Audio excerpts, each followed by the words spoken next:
Green and Jimmy Johnson, of course, and Rudy Kazamakis. Those three guys are on the team called Bowler's Tape that finished third in this event, the National Team Challenge in Pittsburgh in October. So they've been here before. They know what it's like in front of the cameras. Gary Schultes. That would have been a big, big strike after the open by Kegler.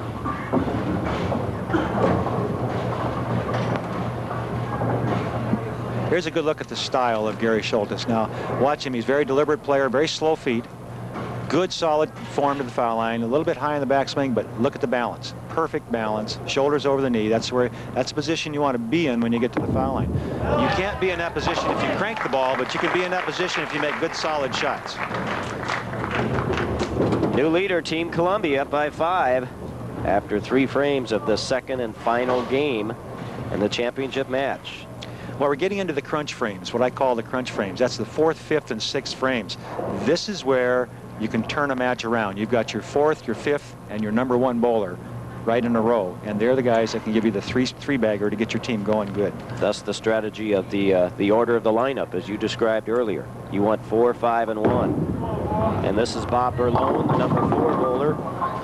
And that hurts. Corner. That hurts, because this is the opportunity where I feel if you're going to get a string of strikes, this is where it starts.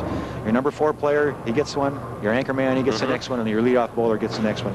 And that really makes you puts you in good position to go into the last 3 or 4 frames. They're having a bit more trouble than you anticipated on lane 35 here. You're right. I expected them. Whoops, that's a disaster. That must have just slipped out or something.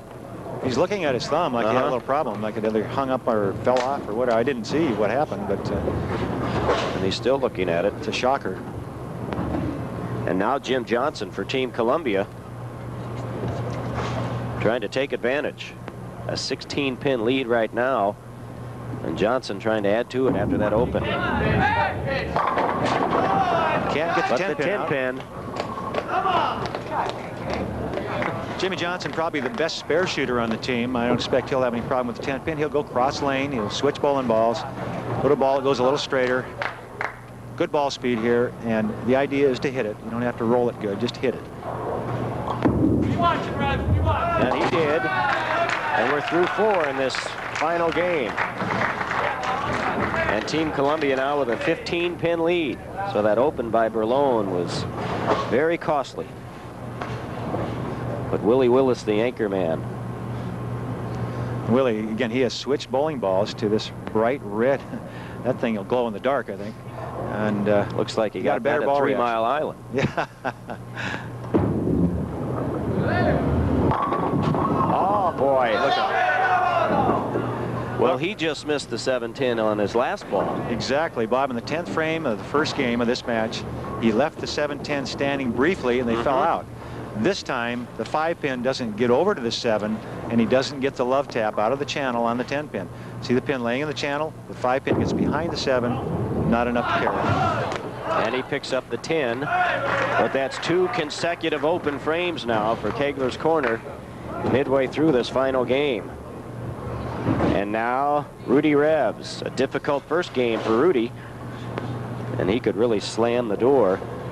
Well, this is going to be an interesting shot for Rudy, because this lane has been tough for everybody. Let's see how Rudy plays it. He's going to be deep inside, and he's going to really turn it up.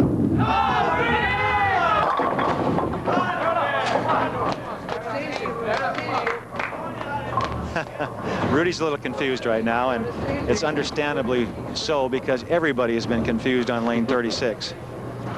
He's talking to his teammates about it. You can see how deep inside he is. He's laying the ball down about on the 15 board, or the 3rd arrow on the left side, and everybody's had trouble getting the ball to hook on the back end. Not Rudy. His went high. The 6-10, and he picks it up, and look at him, egging his teammates up. Get up on your feet, he says. Team Columbia has taken charge. They're up by 24 in this championship match. We'll be right